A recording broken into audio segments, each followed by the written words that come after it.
Hello, good morning my dear students. आज हम आप सभी को सम संख्या और विषम संख्या के बारे में विस्तार रूप से बताएंगे। आप लोग वीडियो को प्लीज़ लास्ट तक देखिएगा ताकि आपको अच्छे से समझ में आइए। चलिए हम स्टार्ट करते हैं। सम संख्याएं किसे कहते हैं? वह संख्याएं जो दो से पूर्ण रूप से विभाजित हो जाती हैं उन्हें हम सम संख्याएं कहते हैं। जैसे कि 0, 2, 4, 6, 8, 10 इत्यादि। आइए हम लिखते हैं। 0 एक पूर्णांक संख्या है और 2 का गुणज है। इस वजह से 0 भी 2 से गुणज है, इस वजह से 0 सम संख्या कही जा सकती है। और 2 को 2 से डिवाइड करने पर 2 ही आता है। 4 को 2 से डिवाइड आसानी से हो जाएगी, 6 2 से डिवाइड हो जाएगी, और 10 भी। ऐसे में समझ सकते हैं वह संख्याएं जो 2 से पूर्णतः मतलब इनको आसानी से विभाजित किया जा सकता है, वो भी 2 से। वह संख्याएं जो 2 से पूर्णतः विभाजित नहीं होती हैं उन्हें विषम संख्याएं कहते हैं।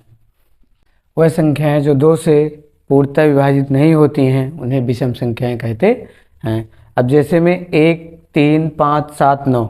अभी हम 9 किसी भी संख्या को देखेंगे 2 से पूर्णतः विभाजित नहीं होगी, इनके लास्ट में एक जो है रिमाइंडर बचता है। इस वजह से इन संख्याओं को हम विषम संख्याएं कहते हैं। आइए हम आपको इन सम और विषम संख्या के अंतर के बारे में विस्तार रूप से बताते हैं। सम और विषम संख्या में अंतर। एक तरफ हम लिखेंगे सम संख्या और दूसरी तरफ लिखेंगे विषम संख्या।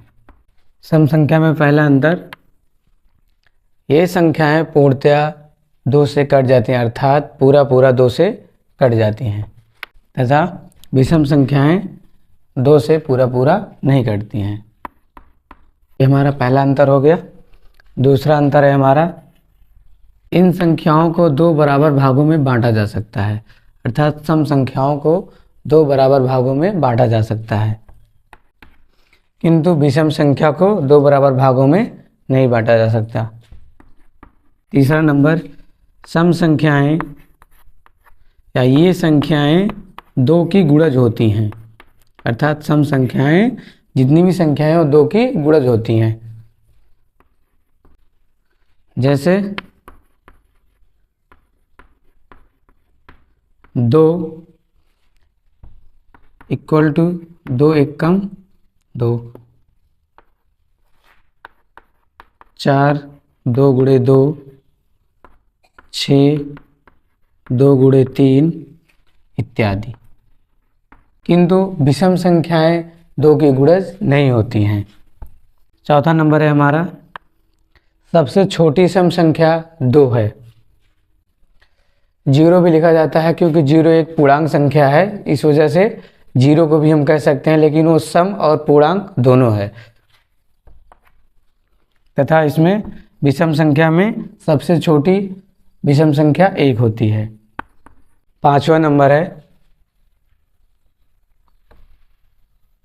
इसको मिटा देते हैं। 2 सम संख्याओं को जोड़ने, घटाने, गुणा करने पर सदैव सम संख्याएं ही प्राप्त होती हैं। पांचवा नंबर है हमारा, 2 विषम संख्याओं का अंतर भी हमेशा सम आता है, क्योंकि इसमें जोड़ने, घटाने या गुणे का कोई मैटर मायने नहीं रखता है। जैसे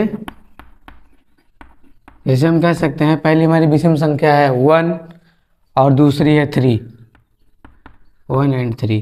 तब हम इसमें इसका अंतर निकालेंगे, 3 - 1 इक्वल टू 2, जो कि 2 एक सम संख्या है। हेलो दोस्तों, आज का हमारा टॉपिक कंप्लीट हुआ। इसमें हमने आपको बताया सम संख्या और विषम संख्या और उनके बीच का अंतर। तो हमें आशा है आप लोगों को हमारा वीडियो अच्छा लगा होगा। अगर आपको अच्छा लगा तो प्लीज़ चैनल को सब्सक्राइब करें, बेल आइकन का बटन दबाएं, नोटिफिकेशन को ऑन करें। आपको हम अगले दिन नए वीडियो के साथ मिलते हैं। जय हिंद दोस्तों।